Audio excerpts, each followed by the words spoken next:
Too much GH nie. Ghana for ahwefo etiefo. Onipa bi a won subscribe e wo too much GH no. Subscribe wo na ehintasem ensem a ebuafa oman Ghana so ena ye de bremu. One God nie. The only one God in GH. Eho ana de bia mehwe. Abrochefo ene Ghana for mo wiasa fa na me recommend emamo. Too much GH. For any adophonom, Mema Obibia Akaba ede about too much GH so Gano Wahala Jumedina Ebre Asosamunia ba Ekeskapamede Ebesumon said the Mamunum Adia Tribute and some for Yantia some for Freudia and I just say Adia and Chiwa Meyi Emuna say 20 years so dear Yanyai Echeswa de Biara Eda and a day Nipa one no de Chesem. Yada sorry yana watch muni din edia te say edia him ewo omeyimu gospel musician Joyce Blessing na ensembi aba ede afa wo nini kunu Dave Joy ho na ensem no eba ye no no ankasa ni chochomuchom ne yonko brabo a wo mo ne no na ekọ eba waba abonten no waba bakasa ede wonim anania ekoso a enunti ama wantwi eba abonten no wono soso abeche na adwen na nipa waba abonten bekasa ye Romeo a ye radio presenter edema Accra FM ono ne ho asem na meka na abusia mama yembonra ensem no emu.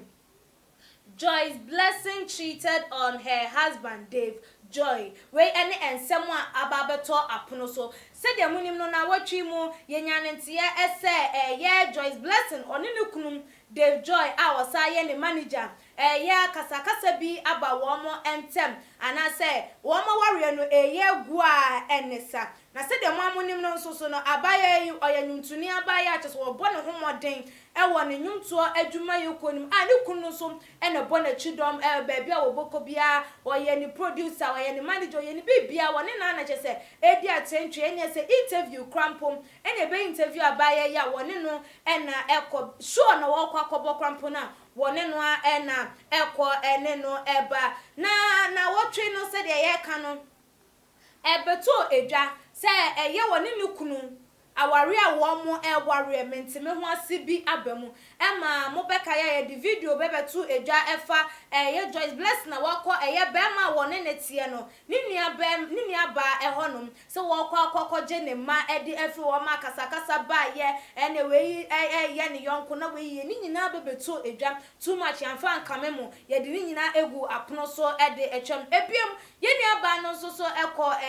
OKFM eko kasa ye se no wodo nensem ama lawyer awodi ensem no ede amano lawyer na ehwe ensem no aka ede amano enti no wono de wagya bibia ede amane lawyer na ene dey nipa wono so ababe reveal some secrets ede afa awarejaye no ho no eni Romeo na ensem a wo chem na chese se nkwada ne ayi nsem ayi nkwade a anka ebia wo mo betimi atena se ayeden asiesie wo mo asem nemom baako ekwa chiti ewo baako eso eno ena amachese awarejaye no ejina mu dendenden a omunyo adwen se wo mu etena se asiesie wo mo ensem na abusuafo moma yenkonkotie ensem a yenua bema Romeo wadi etu edwa efa Dave Joy on Joyce Blessing woma warrior divorce issues abeto edwa no eso 5 minutes to be na minya Romeo enkona me so more details no award me enfa empills mid morning weekdays from 10 in the morning to 12 midday na Romeo 18 years now. I'm sure you know Joyce Blessing. Let me go on the phone as name Romeo and Casa Romeo. Yeah, I'm watching you. We are good here. I made it send you minutes also what it be about Joyce Blessing. And they joy.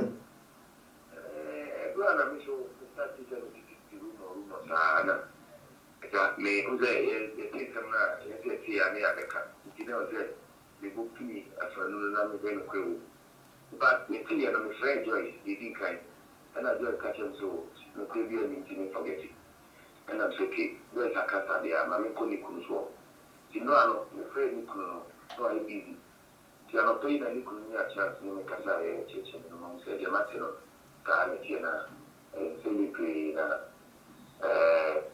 sɛ me deɛ dɔɔso me na ɛnu asesɛm sɛ ɔbaa warefoɔ na bia wokunu sɛ woyɛ nɔma bi wɔakyiri na ɔno ara bɛhu na ɔbɛbisa na ɔbaa no mu mɛka kyerɛ bɛ no sɛ wokafo no wabrɛ awareɛ no ɛbɛyɛ anka mungu no na ɔbaa no ne feelings biara ma bɛma no bu deɛ ano ɔde nyia anɔpa yi so ne bɛma no kasa na ɔkyerɛ sɛ ɛnam saa nti no ɔno nso so nkwalaa no sɛ ɔno ne n'agya no nti bi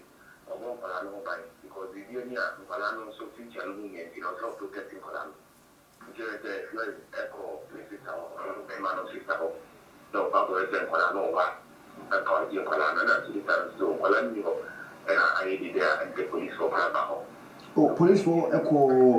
the Joyce sister no fie. Just because Joyce no ba hɔ sɛ ɔba bɛ fa nkwalaa na ɔno nso kyerɛ sɛ nkwalaa no ni hɔ nkyɛn sɛ ayɛ dede a na ɔsɛ ɔmɔfrɛ enforcement nti ana mesmate. Abusiafo we dia matie eye ensem no bi yebetoa so enye no ano no yebetoa so enti munya ebre se woti de odi nkankan ye no se oba warefo a wo honom na ukuna ba batu wo bibi so na afe yebebusa na abedi na afe wo beka se aware no kura ma bre menware bi feelings na me wode ma no ateko etimi basa edenti na be ma oba warefo ni feelings o wode ma ne kunu awone na wo mu pore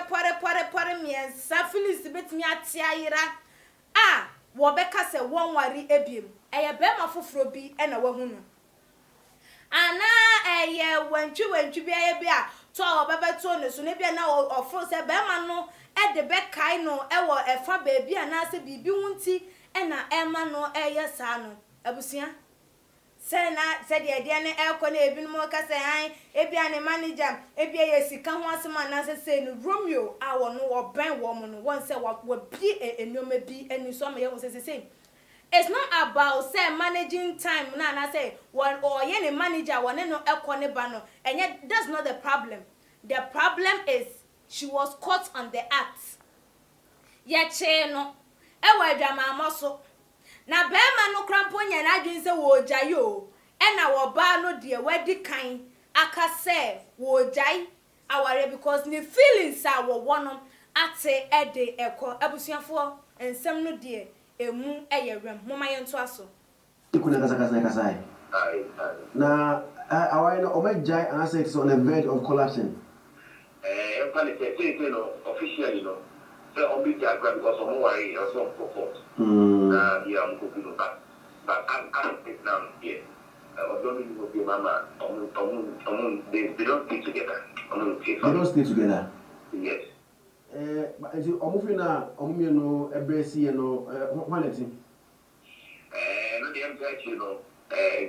never know what can I say how a man on it. No, Beman never found so bad, never found it. I think they need now. Oh, I'm the first one message. But for now, I'm not down again. I'm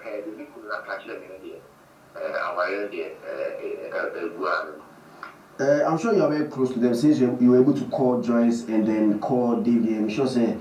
we are close to them. Now, almost tonight we come now almost saying. In fact, me come to me care on me buy me more because me get deep in Joyce. Me say another way they are to be media. I want them guys to be media and they stay together for long. And see, I didn't see this coming. Honestly, I didn't see it coming. This thing, I don't believe it's true. It's not one of those, and then on social media. But they didn't come on social media. That is a room on idea, no correct. But who said, we will be if you have one here, then go on to move. Sometimes they don't show it because of maturity, you know. But if you know, if you only know here, it's understanding of how, and that's if you only know how. I don't know, I don't share. You are funny. On several occasions now, we live in Bamiha. But I never saw this coming. I mean, it took me by surprise. The honestly, I'm saying this one guy, but never I saw. You've been in the industry for a very long time. What it is asking will be artists and only the manager. They do almost everything together. And then even in this case, Dave Joy is a music producer. What's your analysis now? Combination as artist and manager and music producer and husband. No. Who did it actually benefit, the man or the wife? So we have benefit the wife no more because the man owns the studio. You know, the other day, no, lady, no, one who come and manage you on one time, most of your production, Mawa. You see, the can't come up or the car of property engineer, you already know, who come to you know, but kind of tell you know, actually, enjoy more. So, even though doing the managing the about, sometimes there is little quite 90 and you couldn't come up for show. So, yeah, Saturday, I kind of keep you and share, tell you, yeah, I know I want to. I think to me, the most artists benefit more than the manager who is also the husband at the same time. Abusia for way any a year in Chimwa was I a day at twice, so not just say Adianum, and yet Bemano and a pair our Rijaya na say, maybe a war press wo jai and a yenny. Nemum, a bayano no wire fed up. Wa bra warrior 10 years, I nipa baby one baying into whom they say a brasso. Say one no so no wo pe ne baby e fa na woni ono so kokobo ne bra na che say enoma e course so ni nyina no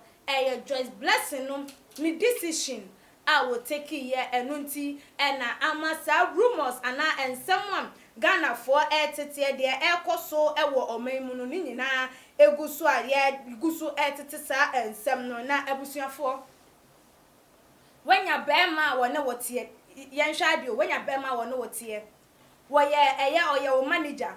o produce nyoma wo beye bia woye edema se wo kwakobo show said then you all the time no kwakwa most of the time sikan ka odo be kwa abontin ni nyina no wo shrink or making sure say obe get time for you ama show su crampo no kwa obetimi anya edenye ska gu ni bottom ni nyina mpo wajai ede ato nchen ye wo de edema because oye ne yire na wakwa di bone na wo so wo je wo mfun so otum se oyere ampa mabo adwaman ana machiti wo so enti no say o de magime mfun so atum nanso ebia enim gwase we ya ebe mintimi ent na ho enhwe saa ebia mete wo nchen a ebeye me se ebia obetimi aye me bone bi enti de ye nyan ba wutimi bie wa no ka kire ba ma wone ne te a wone wo eye adwuma wo sika nkofo ntimi ni wo sika wo hwese bibia akoso wutimi bie wa no ka kire ne se se wa bre no odo a wo ma no atenka wo ma no no unya bie mu emfa ma na da bi o se ye busa enyum a wo mo boss o mo ye gospel musicians a wo mo de enyum eto akwan mu ebo nyum se Ghana for yentie no na wo mo ebo ne sen denti na masa nyoma we nyina esi eye sika because obi a wo kunu de den na all the time o won chen enye se bi a be ma no ekọ baabi ana se bi a be ma no kokoye ni business different na waka se bi a bema no ne emma twempena na se da bia woni ne na ekọ woni ne na eba wutimi kokobo shobu ho no ma won kan ho na nsusu ni nyina mu no wota wachi na wu mu akwakwa ye bone no ugina so se wono no mom wu mom pe se wujai dentia obi na dasim bi obi aka edegu na sum ana se aya na wo mo fro se aware no se de tie o mo hu ne se e wa bonte mu ne se bia different o mo komwe na o mo hu the real fact and say the real thing called marriage enti no afi no manu wo mo so mo do o mo hu wura ma na se eden because enyoma we nye de dikan we nye de tosumienu we nye de tosumiensa obapa Christy e de ba yo filia de e ba ye enkofo bebre ohima mercy crampo e de be be to edwa and to for Empress Gift was say on also so there and then what is really going on in the music industry, especially the gospel musician female artists no then pana ekoso e wo one more hour remu and now say na enyum to na wo mo eto no wo ma bre e was outside the honum nti like I say eno echichire wo mo ma wo mo ntimi live freely there wo mo pe eno nti na ba ne sana because I say and I'm so a gospel musician tino one year Christ like onya ade ye be hu say nyamisu enu no mo ye e de please e ye wiasefo no and mo ye de please e ye nyame ma say de be hu say wo mo so mo ye na so wo mu no enye that ten no na wo mo pe nu nti e na wo mo wari wi afi wo mo bra na wo mo asiki for divorce no anam because say de enyoma e ko say de ensem e ba bontem efa eye celebrities ne wo mo aware ho ne de ebusuafo ye dwen ho ayente ase Ghana for krampo no wo mo ente ase ase de ekọ no edenti e na e masa ensem wei eba wo mo busebuso mo sese yenya yesi ye famo asuamo no mumpo de mu ye ne ena ne ye nso ye nchirima ne den ena ye beye e de aboa ye nso so ya ware ye betimi de aboa ya ware anase ye dwumadie ho eban den ne adekode potia ekoso a enu nti sese females a omo wo eye gospel show no mu wo mo entimi ntina wo ma ware se enche anaya no mo do ma ware na kwa ye eye asiwa se anu wo mu dum pempe so bia we se wo mu ja ware se de be ya wo mu carry an so betimi akoso ana because they ekoso no me ameti ha moment ase sanso na me gidi se etiefo ene ahwefo mo hwe mo so mo nti ase se eye gospel musicians no wo mo enoma eko basa nanso su ni nyina mu no se eye Romeo ene dia ba betu edwa sanso no na eben wo mo no wa ba betrem ama ye hu se na eko ye de nkeni enim se ebi ani kunu eye ne manager nintin wo ma no enyo o ma no gab o ma no some limit bi ma on feel free nanso so ama ye hu se eye the issue no every oba no she cheated enunti ena amasa ne o ma we aba enti afei ye betu anamo ne akwa hwehwe eye Joyce Blessing na wo no susu na no ye wo e de fansam yi ehwo no watimi e de atu edwa na ye hu se eye no kre eye ampa se de Romeo eken eye sa enesi ye anase wono susu ebia ni kunu na atu este because of say wono ne kan na no tumu se won kasenti wono no ka bibi e de ayi ne ho because de ekone de ye hia enchiremu ye papa we ama eye ye nua Christiana e de awode e ba ye o say the guy has said his side though, but at least let's wait because Joyce Blessing said he's not ready to talk, but let's make her come. She will surely talk and we will know the true story of this thing. And also so at the end no ye falsing at the awode e ba ye or say hey gospel musicians now wow I don't know, maybe they sell their voice and when they are to pay is that and when they are to pay is that they should stop marriage so that they can satisfy their gods. I can't really tell, but this is ongoing too much. And also so Edian was onim say eya wo mo ne na wo mo de eto enwom no say ye hye wo mo say na edru maybe say bema wo ne na koso e de ahim ama wiase fa na nyina ato ne de agi so ja wa ware de ne de wontimi enche because wo bia ya na wo ja aware wo bia ya na wo ja aware wo nim de e koso na so nim say eye den ya bibi e wo e honom ye nua eye Kingsley and so Edia what they ever was saying this Romeo guy I don't even trust him from what he is saying in Kwano. He doesn't have any proof of this. Please leave him alone. The girl will come out or Dave Joy will come out and they will come and brief us the truth about the story. We don't need anyone to bring anything on also so Edia what they to a jam. No. Yenia Benedicta and so Edia what they ever ye or say a Christopher empony musuban empony a bayer dang and nanyanko pompo and we are mobile as I and yare wa no so Edia and no see eh na mompa mobile and yamenyom and yanko pon the bedi him I was room podia moyen in a bed then pose a bibi a coso a way a brabo man yanko pompo et me a ye eddy a free yen as so I was here for and some Romeo edit to Johnny in them to had them who dream ye. Sans so enaminim se won so eye wonwa. Na ni nyina no was see tia afane afa wo mu nyina wo ma dwenche obi ambobo ni nkuro na ye wi a ye sigina ye because enjina nkra ne mu entutu enkra ne abusia aha na eri dwumade ni besie na wo wa dwenche bi wo like afutu bi a wo de be ma eye awarefo yi a wo mu epese wo mo de o ma ware eba awieye ya utimi edit to your platform no your comment section side or your back in kind ede amamu too much GH so subscribe ya message so obeye na wa share dia ma obusuafo all the social media platform say your Facebook, Instagram, YouTube, WhatsApp, Twitter bebia na wa follow yen so your Instagram page at @tumagh_. Na repem no ye de upload no eto ho no ma wo so etimi nya notification wo phone so na wo so etimi atwe wadwen aha enam de dwumadi no besi makram.